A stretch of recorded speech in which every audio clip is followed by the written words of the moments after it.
So Trump has been asked recently about whether or not he's going to run for a third term. Whether you agree with it or not, it's possible. Now, is it against the current state of the Constitution? Absolutely. Are there ways you can amend the Constitution? Also, yes. But this isn't a point that Republicans and conservatives should keep pushing out. I think that this is a losing situation for conservatives, and we're going to talk about that. I know a lot of people aren't going to be happy about this, but we have to consider not pushing this third term for Trump. And I think that he said it jokingly at one point, and then he may have walked it back a little bit. I think that there are a few people that are joking that really love what he's done in these first 2 months and have kind of just jokingly said, yeah, he's going to run for a third term. Some people even say that he's already won 3 elections. He's had his three-peat already. But he had expressed that he was looking into running for a third term, and I think that this is a losing situation for him and a losing talking point for a lot of conservatives. So we're going to get into it today. First, what we have here is a video from ABC News saying that Trump says he wasn't joking about possibility for a third term. Report says.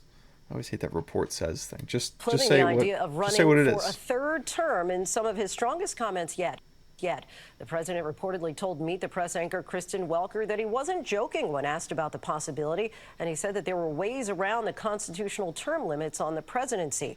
President Trump is also... First of all, I hate that. Ways around the constitutional term limit. It makes it sound like he's subverting the Constitution, but there are actually ways to make a constitutional amendment based on certain, you have to meet certain numbers to get a constitutional amendment to go through. And I don't think that he has the numbers for it right now, but it is possible to have a constitutional amendment that allows for a third term for a president.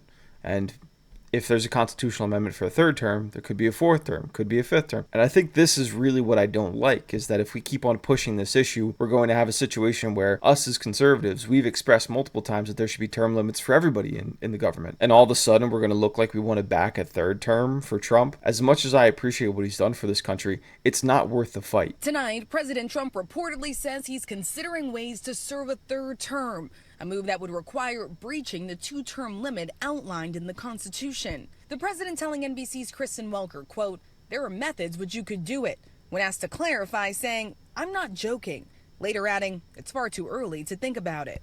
But the president and his... See, this is the problem.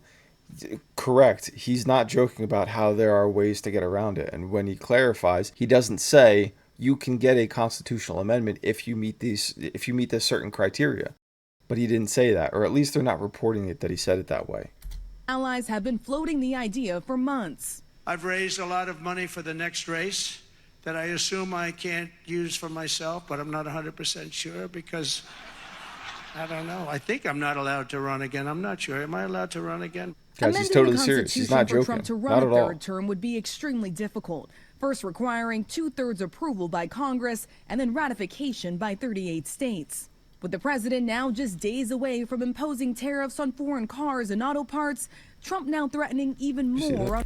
Looked like RFK was picking his nose there. So the video was also full of Putin, Zelensky, something about Elon, just trying to keep on pushing the issue of, hey, while you're thinking about Trump running for a third term, we want to mention other things that are going to piss you off. So we're going to go back. We have another video from Fox about Trump clarifying his remarks to a reporter. You said you were not joking about a third term, about possibly wanting a third term. Does that mean you're not planning to leave office on January 20th? I'm not looking at that, but I'll tell you, I have had more people ask me to have a third term, which is in a way a fourth term because the other election... He looks really orange there, man. Like, he just looks super orange. You can see the outline. The 2020 election was totally rigged. So it's actually sort of a fourth term in a certain way. I just don't want the credit for the second.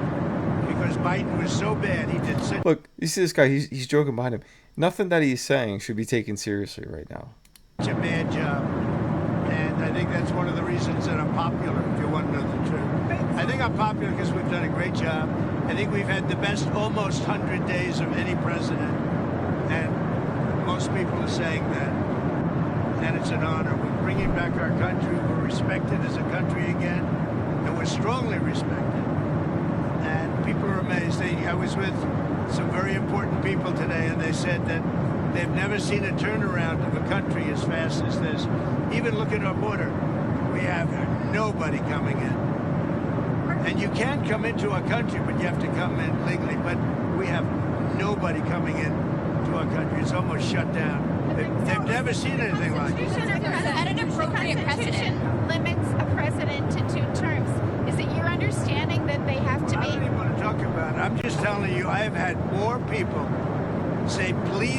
again, I said, we have a long way to go before we even think about that. But I've had a lot of people. Yeah, go ahead. Did you have something? Yeah, I just wanted to ask, do you think that's an appropriate precedent to set, even if it wasn't you in this position, to see a president serve a third term? I don't want to talk about a third term. And he's right. He shouldn't really be talking about it. But he should also just say outright, it's not possible with the way that the Constitution is written right now. There would have to be an amendment to do that. He might not want to talk about that because he might not want to implicate that that's his plan moving forward. My issue with all of this is that he does have somebody who could continue exactly his policies and doing the things that he wants to do. And I think J.D. Vance is a very good contender to be the next president of the United States. Now, as I was thinking that, I had to look it up because I wasn't sure. So I had to look it up, what their approval ratings are. Poll also found Trump maintains high marks on immigration. So they're saying here, it was just one of the more recently published articles. Donald Trump approval rating today. Here's what the polls say amid Trump's third terms. It came out today, so I used this one. Reuters poll.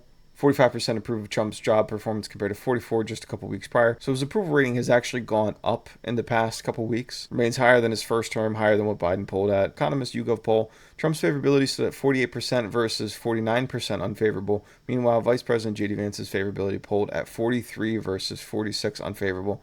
House Speaker Mike Johnson has the 30-37. So poll included approval ratings from some high-profile Democrats.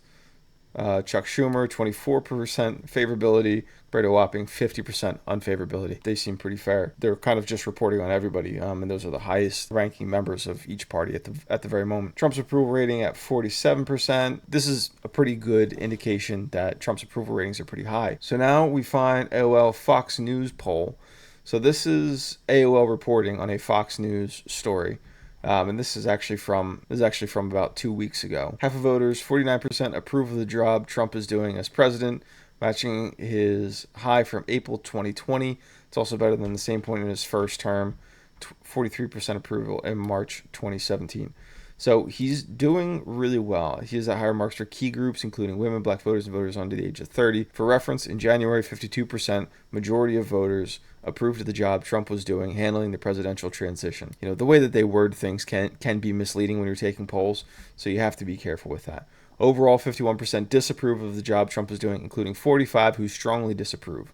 So these are on the extreme ends. 45% say that they strongly disapprove of him. Congressional Republicans hit their highest approval rating ever this month, as 43% of voters approve and 55% disapprove.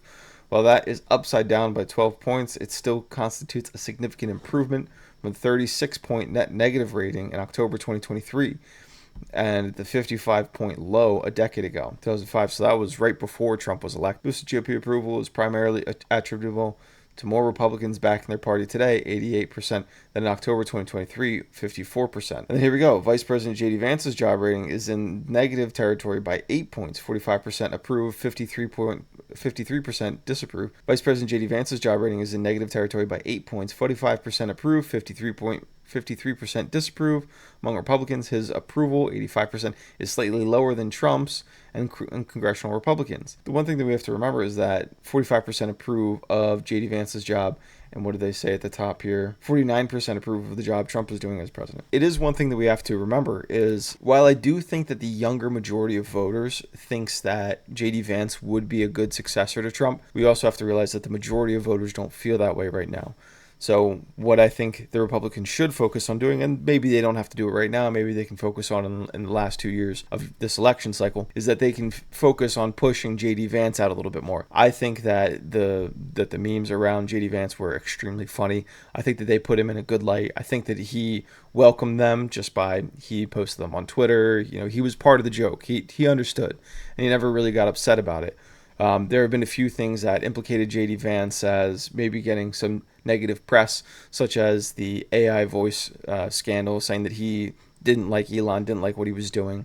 It turned out to be fake, by the way. If you heard about that, it was a fake story, but it was used to drum up some negative press about J.D. Vance. Getting back to the point, Trump should not be pushing for a third term, and Republicans should not be pushing Trump to go in for a third term. First of all, when Trump finishes this presidency, he's going to be the oldest president on record. So when Joe left office, he was 82 years and 2 months.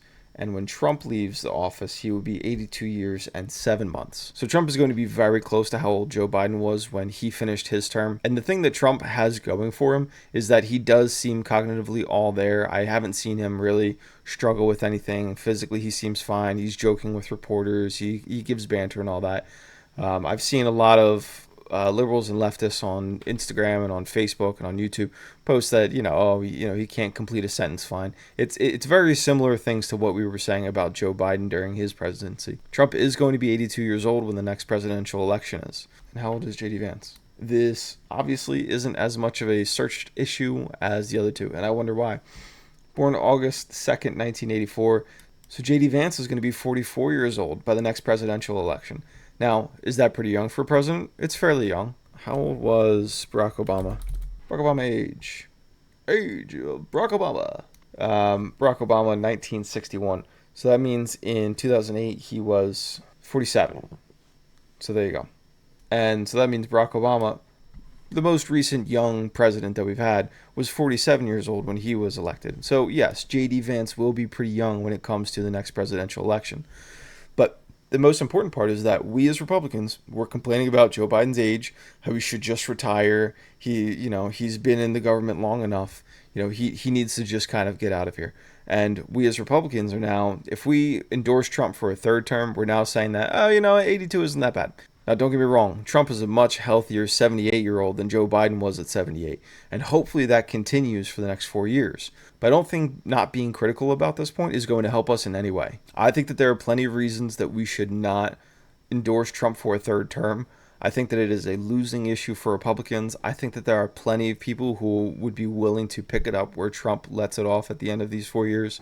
I'm excited to see what Trump can do in these next 4 years, but we cannot lose the plot. We have to stick to our guns. We can't continue this farce that Trump can run for a third term and that it'll be a successful, it'll put us in a good light. It would put conservatives in a good position for anybody. Normies aren't going to look at the situation and say, oh yeah, that makes sense. Normies are going to look at the situation and say, wait, presidents are only supposed to run for 2 terms. That's how it is. So if we push Trump out there for a third term, constitutional amendment or not, it is not going to get us favorability from the general public who do not follow these things as closely as we do. So I just stress that we remember that. We have JD Vance. JD Vance seems to be doing really well in my opinion, and his approval rating can absolutely go up. So let us wait. Let us appreciate Trump while we have him. I pray that he has the best health over these next 4 years and anybody else. And let's cool our jets about this because it's not a big deal. The other side can make it as much of a big deal as they want it to be. It is not a situation for us to worry about right now. Don't talk about it. Don't push it. Don't support this. Let's move on to the next thing.